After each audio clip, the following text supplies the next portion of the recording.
하나님께서 나에게 알려주신 것이라 이렇게 말하고 있습니다. 또 바울은 말합니다. 무엇을 알고 있는가? 에베소 교인들을 다시는 보지 못할 것을 내가 알고 있다고 25절에서 말합니다. 그리운 사람들, 눈을 감아도 자꾸 지워지지 않는 성광처럼 자꾸 떠오르는 사람들, 함께 울고 웃으며 주의 사역을 감당했던 사람들, 이 멋지고 아름다운 사람들을 다시 볼 수 있을런지 말이에요. 바울의 안타까운 마음입니다. 그럼에도 사명을 이루어야 하면서 생명을 마다하지 않을 것을 오늘 고백해주고 있는데 24절에 잘 드러나 있습니다. 생명을 아끼지 않고 자신에게 주어진 생명을 구원사에게 집중하여 살겠다고 하는 고백입니다. 불확실한 미래, 장차 고난이 다가온다고 하여도 결코 복음을 증거하는 일만큼은 포기하지 않겠다는 고백입니다. 무엇보다 자신의 이익에 의해서 움직이지 않냐고 오직 진리만을 붙들고 살겠다는 고백입니다. 불확실한 미래, 장래 고난이 다가온다 해도 결코 복음을 증거하는 일만큼은 포기하지 않겠다는 고백입니다.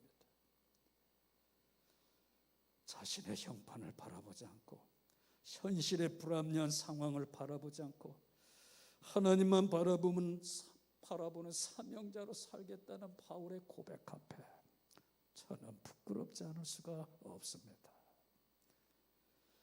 사람들이 한 해 끝자락에서 교회 여러분과 제가 이런 일들을 생각해 보노라면 말이에요. 아름다운 일들도 있지만 반대로 추한 일들도 있습니다. 그러나 모든 일들 가운데 가장 아름다운 일이란 도대체 어떤 일이 될까요? 내 자녀가, 내 부모가, 이웃의 사람들이 죄로 인해서 죽어가는 그들을 구원하는 일이 아니겠습니까? 사람을 살리는 일일 것입니다. 사랑하는 교회 여러분, 사람은 무엇을 중심으로 사느냐에 따라서 네 종류의 사람이 있다고 말합니다. 이익을 중심으로 하는 사람도 있어요. 편리를 중심으로 하는 사람도 있습니다. 쾌락을 중심으로 사는 사람도 있어요. 사명을 중심으로 해서 사는 사람도 있습니다. 바울은 네 종류의 사람 가운데 자신은 사명을 위해서 산다고 말해주고 있는데 여러분 어떤 사명에 붙잡혀서 지금 살아가고 계십니까? 신앙이란 말이에요. 다른 말로 표현하면 사명을 중심으로 사는 것을 말해주고 있습니다. 바울은 복음을 증거하는 일에서 생명조차 아끼지 않는 사람이었어요. 얼마나 멋집니까? 사랑하는 여러분, 아름다운 인생을 살려면 어떻게 해야 되는가? 세 번째로 바울이 말합니다. 복음에 합당한 삶을 살아왔느냐고 묻고 있습니다. 구원은 믿음으로 받지만, 구원은 믿음으로 여러분 홀로 받지만, 삶은 절대로 여러분 홀로 사는 것이 아닙니다.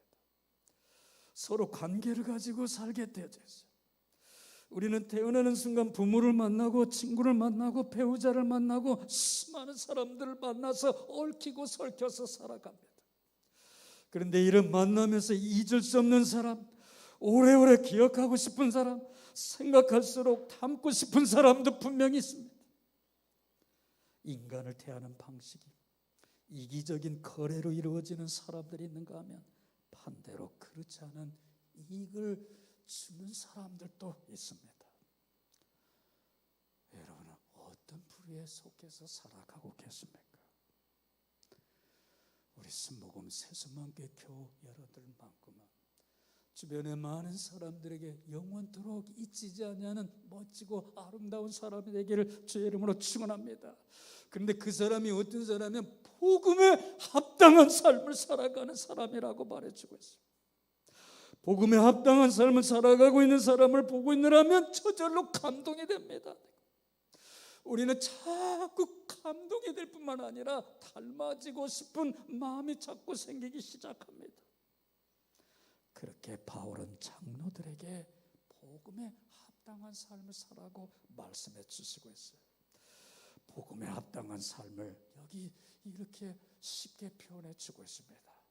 28절에 보니까 조심스럽게 살라고 말해주고 있어요. 조심스럽게 언행 심사를 행동하라고 말해주고 있습니다.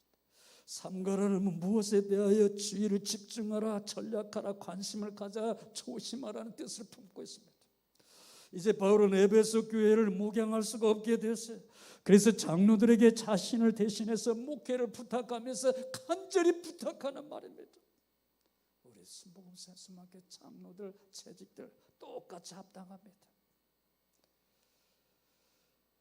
성도들을 잘 돌보라고 말해주고 있어요. 자기 영혼의 상태에 대해서 소홀한 사람은 양떼 영적 상태에 대해서도 도움을 줄 수 없기 때문입니다. 장로는 성령에 의하여 그 임무가 위촉되었고 교회는 주님의 피로 세워졌기 때문입니다. 얼마나 좋은 말씀인지 모르겠어요. 그러면서 말합니다. 삶에는 본받아야 할 스탠다드가 있는데 너희들은 누구를 본받고 있느냐고 하는 거예요. 너희들이 나를 잘 알고 있듯이 너희들 나도 한번 잘 본받으라야. 나를 본받으라. 나는 예수 그리스도를 본받아 살아왔는데 나를 통해 예수 그리스도가 너희들에게 드러났는데 너희들도 나를 본받아 살아서 너희들 삶 속에서 예수 그리스도가 드러나라고 부탁해 주고 있습니다. 어떻게? 나는 3년을 밤낮 쉬지 않고 눈물로 각 사람을 가르쳤다고 이 사실을 기억하라고 말합니다. 탐심 없이 사심 없이 가르친 자신의 삶을 기억하고 본받으라고 말해주고 있습니다. 그렇게 부탁하고 있는 이유가 있습니다. 공격해오는 흉악한 이리들로 양떼들이 해칠 것을 알고 있었기 때문입니다. 내적인 붕괴가 일어날 것을 알고 있었어요. 교회 안에 분노시 내가 떠나고 나면 또 분교가 일어나서 교회가 갈라질 것을 알고 있었습니다. 너희 중에서 자기를 좁게 하고 이그러진 말을 하는 사람이 나올 수 있기 때문이라고 말해주겠습니다. 교회는 주님의 교회이기 때문에 주님과 주님의 말씀에 따라 살아야 되는데 그렇지 않은 사람들이 반드시 나오게끔 되어져 있기 때문입니다. 사랑하는 교회 여러분, 하나님의 부르심을 받은 우리 장로님들, 직분자들 어떻게 살아야 할까요? 조심스럽게 행동하시기 바랍니다. 끝으로 좋은 삶의 방식을 가지고 살아왔는가를 지금 묻고 있습니다. 본문 말씀에 3가지 삶의 유형이 있음을 발견할 수가 있어요.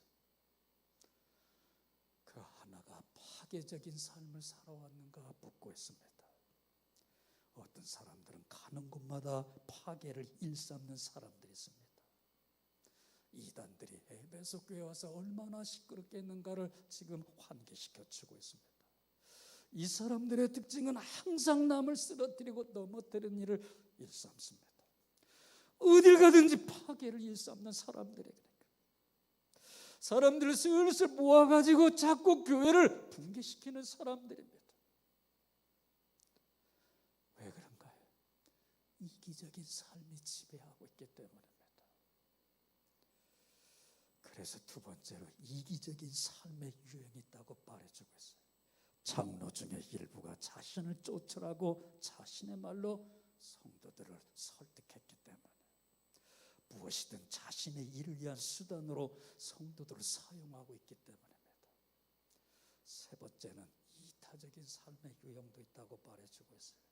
어떤 사람인가요? 그리스도를 닮아가는 삶의 유형입니다. 가는 곳마다 예수 그리스도의 향기로, 예수 그리스도의 편지로, 예수 그리스도의 빛으로, 예수 그리스도의 소금으로 드러나는 삶의 모습들입니다. 이렇게 장황한 말을 마친 후에 마지막 부분이 얼마나 아름다운지 제가 표현을 못하겠더라고요. 왜? 이것은 그 분위기에 들어가야만이 우리가 느낄 수 있고 이해할 수 있고 감동받을 수 있기 때문입니다. 이렇게 권면하는 장로들과 바울이 함께 무릎 꿇고 기도합니다. 무릎을 꿇고 기도 마치는 그 끝모습이 말이에요. 하늘에 가는 이 끝자락에서 우리 교회 장로들과 성도들과 목회자들이 이렇게 될 수 있으면 얼마나 좋을까 마음에서 막 울컥이기 시작을 했습니다. 어떻게 하고 있는가요? 그 순간 그곳에 모인 사람들이 울기 시작하는데 울음바다가 되었다고 말해주고 있습니다. 함께 아픔을 나누는 사람이 아니고선 이루어질 수 없는 일들입니다. 목을 안고 입을 맞추고 이별을 했는데 앞으로는 다시 보지 못할 이 슬픈 일들을 기억하면서 말해요. 그 사실 너무나 잘 알고 있었기에 근심이 있었음에도 그 근심을 넘어서는 아름다운 인생 결단이 여기 이루어지고 있음을 찾아볼 수가 있어요. 사랑하는 교회 여러분, 올해가 얼마 남지 않았습니다. 결산의 날이 점점 빠르게 가속으로 우리에게 지금 다가오고 있습니다. 그동안 이 한 해를 어떻게 살아오셨습니까? 다시 오는 한 해를 어떻게 맞으려고 준비하고 계십니까? 오늘 본문 말씀에 우리에게 그에 대한 답을 주고 있습니다.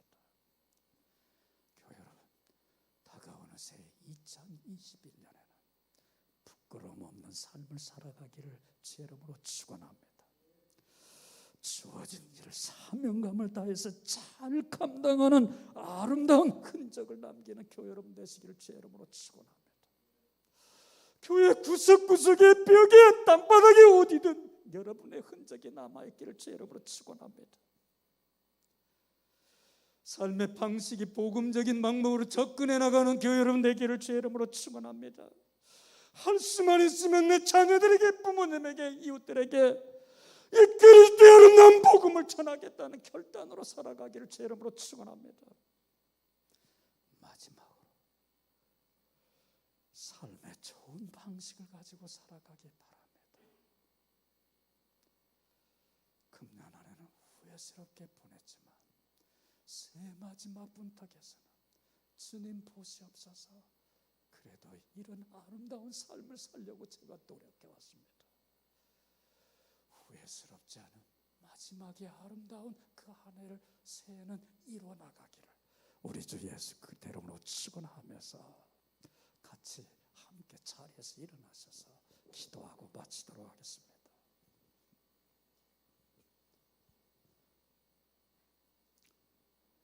하나님 아버지,